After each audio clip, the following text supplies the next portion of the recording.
Hey. Hello. What's up? Welcome to 3 Dot History, the flagship podcast of the Other Map. Bro, this is the channel's main podcast? I guess so. Why? Oh man, bro, the other podcasts have got to suck. What? Are there other podcasts? 3 Dot History is good infotainment. Bro, never say that word again. Infotainment? Yellow's right. Say that again and I'll f***ing cut you. Fine. Edutainment? You got a f***ing death wish, bro? What's so bad about the podcast? I mean, your square ass is on it, bro. Oh, ha ha. If it was up to you, it'd just be the history of high school dropouts who say bro all the time. Bro, that's a great topic. Look, he's got a point, Yellow. See? We're both the cool hosts, and then we get balanced out by, both of you guys. Let's just do the show. Sure, bro. Today's topic is an epic place that is currently part of China, but was a European colony for a long time before that. Yeah, at certain points in this city's past, it's been a haven for European merchants trading with China, the capital of a tragic forced labor system that fed commercial systems across the Pacific, and a gathering place for Chinese refugees from the country's constant internal wars. Where'd dude go? He just left. Producer bros, what do we do? We're just gonna read his lines, really? Whatever, I'm down.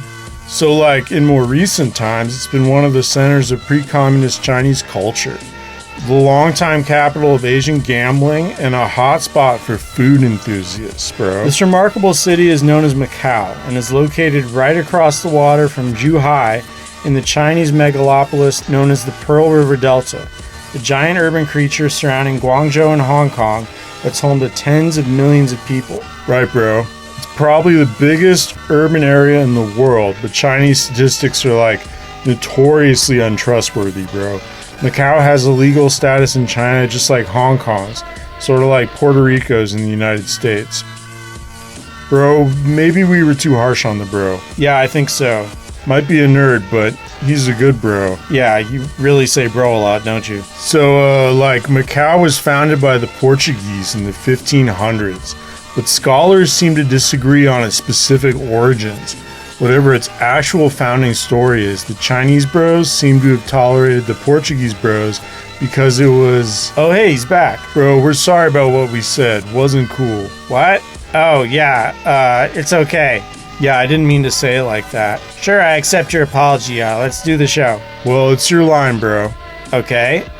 Whatever its true founding story is, the Chinese seem to have initially tolerated the Portuguese settlement because it was profitable for the local government to tax the colony in its early years. Yeah, bro, this wasn't as f***ed up a situation as Hong Kong, which was a prize taken after Britain defeated China in a super messed up conflict, the First Opium War. Right. Whatever the origins of the Portuguese colony, even if the Europeans just sort of squatted and stole the land that way, it wasn't accompanied by notable violence. Right, bro. The Chinese considered the Portuguese barbarians, and considering 1500s maritime culture, they certainly had a point. But the fact that the colony paid taxes to the Chinese says a lot about the nature of the occupation. And that taxation was extremely lucrative. Yeah, Macau quickly became wealthy, which was because it was a major stop on one of the Portuguese Empire's most profitable trade routes, which stretched from the Portuguese Empire's epicenter of Goa on the west coast of India all the way to Japan. For whatever reason, the Japanese valued silver less than the rest of the world, so the Portuguese bros would sell goods in Japan and make a ton of profit each time. The Chinese were known to be better traders, but Macau was still a major trading stop on Portuguese trips to Japan, which happened every 2 or 3 years. Yeah, Oman was actually subjugated to the captains of these voyages, so the only time its citizens would settle legal disputes was when the ships rolled into the harbor. Wait, bro, this episode's about Macau. What place are you talking about? I have to go. What's going on? Beats me, bro. So, court cases and disputes in Macau would build up in the years between voyages, but they could only be judged every few years when the fleets headed to Japan came through town. Well, that's crazy, bro. What are you talking about? It's an obligation, but I get out of it if I What the hell? You cannot use that contract. There's paperwork involved. What the are you talking about? Listen, I put a lot of paperwork together on a lot of contracts. God damn it. What are you doing here? Fine! What's going on, bro? I can't not do the episode is what's going on. These contracts are airtight, I guess. Yeah, bro. When I skipped an episode for a Costa Rica surf barge, they had local cops bust me for being drunk in public, bro. I'm sorry, what? I mean, there's no way that would normally happen in Hako, bro. We all know what really went down. Anyway, we're sorry about what we said, man. What? It's not that. I have friends in Oman. Sorry, Macau. What? That's Macau's name in Cantonese, Oman. It means gates of the bay, sort of. Wait, hold on, bro. You have friends? F*** you, Yellow. You don't know me. Macau's a gambling town, Yellow. A lot of organized crime. My bad, bro. Let's just do the f***ing episode. When Japan officially closed itself off to the outside world in 1635, the Portuguese voyages to that country came to a stop. Trading in Macau itself wasn't really worth the scale of the Japanese journeys for the Portuguese Empire, so the colony just sort of languished on the edge of the Portuguese world for a while. Meanwhile, a mixed-race Macanese population had begun growing, although it wasn't as simple as the Portuguese and Chinese populations intermarrying. Yeah, definitely. Portuguese sailors were all male, and they were encouraged to intermarry with locals for various reasons. And they did this in Portuguese colonies like Goa on the west coast of India, Malacca and what is now Malaysia, and even in Nagasaki, a trading port on the southern Japanese island of Kyushu. But like, in Macau there weren't really locals because basically no one lived on the peninsula before the Portuguese, and Chinese women basically stayed out of the colony for its first few centuries. European and Chinese blood wouldn't mix in Macau on a meaningful scale until the 1800s, bro. Because of this, most women in Macau came from the other Portuguese colonies. So you basically had mixed couples of Indian, Malay, and Japanese women and Portuguese men in Macau for a few hundred years. We can definitely qualify all that as is what it is. But a result of this was the development of an extremely unique cuisine, one with influences from all of Portugal's substantial collection of colonies across the globe. One of Macau's most definitive dishes is named African chicken, for example. Right, but the Portuguese, in turn, supplied Asia with a number of culinary influences. For example, the Japanese deep frying technique, tempura, has Portuguese origins. So does the world-famous dish of vindaloo curry, although that was more of a mix of Portuguese and Indian. It goes deeper than that, even, as the Portuguese were instrumental in spreading New World crops like chili peppers throughout the world. The Indian use of chilies, for example, can be traced to the Portuguese colony of Goa, which is where the chili pepper first replaced an earlier Indian ingredient used for heat known as the long pepper. Yeah, this is an easy rabbit hole to dive down, bro. And when the Macanese population did begin to mix with the Chinese, that gave the food in the colony an additional spin. In any case, Macau is now well known for the food this unique history helped create. The most famous dish here would be the Macanese egg tart, which is a popular item in dim sum setting, while foods like minchi and diabo are deeper cuts, bro. Yeah, but when I was there, the food was mostly Cantonese. You could find Oman Macanese food at high-end resorts and in informal settings like people's houses, but the actual food of Macau has only pretty recently become fashionable in its own home. That's largely due to Chinese tourists wanting something unique to eat while they're visiting. Wait, did you live in Macau? Yeah, let's move on. Bro, are you like running from something? What? That's none of your fucking business. Sure, bro, my bad. Read the room, Yellow.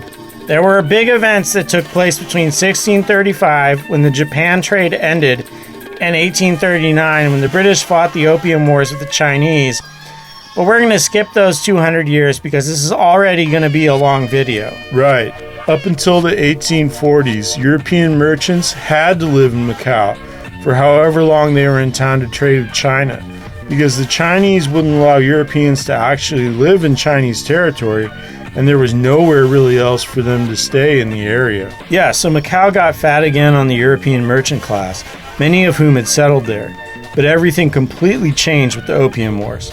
We're not going to get too deep into the Opium Wars, again, because this video is already big, but Britain fought China for the right to sell them opium, which Fucked up is an understatement. Even more fucked up is the fact they won those wars, bro. Right, but the continued opium trade wasn't the only result of the First Opium War, which ended in 1842. For Macau, the most important result of this conflict was that Britain stole a piece of Chinese land in the Pearl River Delta for itself, and built another merchant city which became Hong Kong. Basically, bro, Macau could do nothing but watch as the entire European merchant class moved to Hong Kong, partially due to the fact that Hong Kong could take bigger ships because it had a deeper harbor than Macau's, so the city's fortunes changed again. Yeah, in one land grab, the British took one of the wealthiest colonies in Asia and pushed it into relative poverty.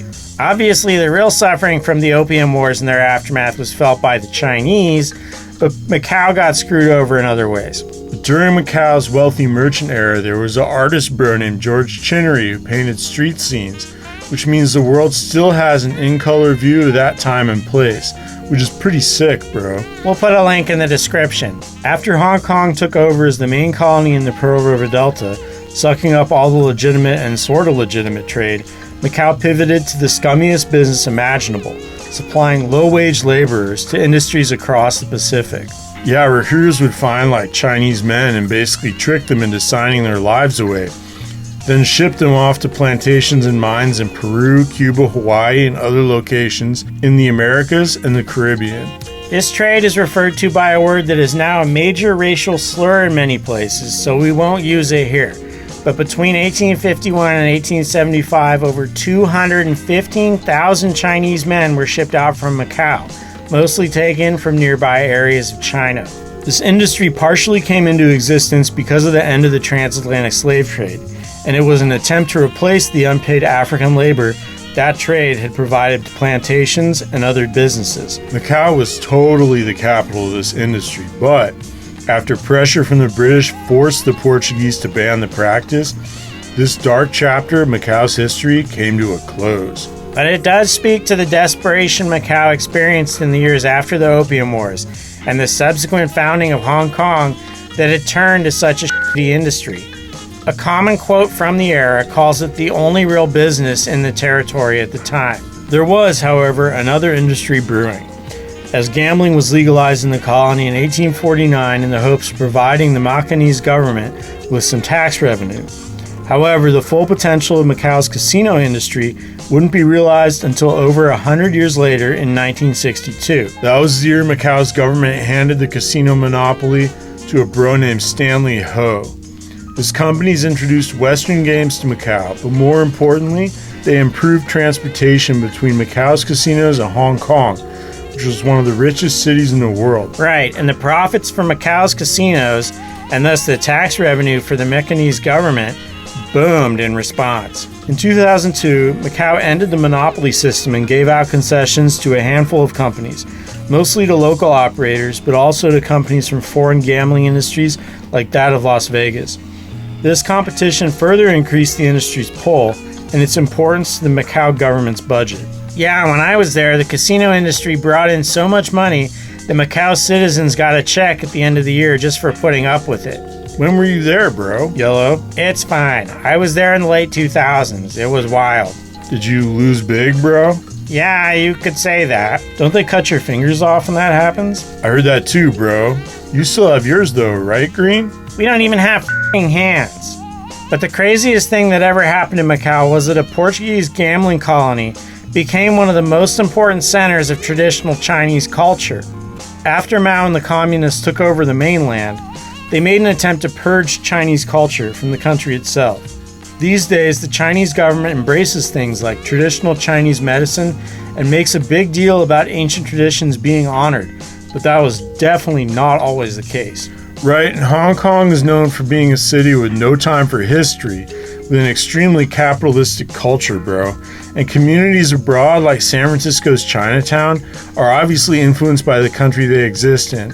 So those places might have had more trouble holding on to the flag of Chinese culture. Macau, however, had a giant Chinese population and wasn't as dynamic as Hong Kong, and arguably became the capital of traditional Chinese cultural practices for a handful of decades following the communist takeover. Whoa, that sounds cool, bro.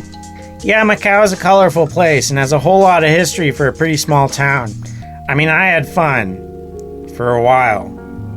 These days, Macau is similar to Hong Kong in that it's supposedly governed sort of democratically, but is really firmly in Beijing's grip. But Macau's like so unique and crazy that what makes it special isn't going away anytime soon, no matter what the Communist Party does. That said, if you're thinking it might be a cool place to visit, maybe read more about how the Chinese government works in Macau before you buy a ticket. Right, it might not be the best place to travel these days for most of our viewers, but who knows what the future holds. We could say a lot more about Macau, but no one has an attention span anymore, so we're gonna call it there, bros. It's a wild town, though. Yeah, it is. So are you gonna be okay after this comes out? What do you mean? Like, if you lost big in Macau, bro, I mean, are people looking for you? I don't want to talk about it. How much did you lose? How much? Yeah, bro. I mean, I could loan you something. I could scrape some together too. You guys would do that for me?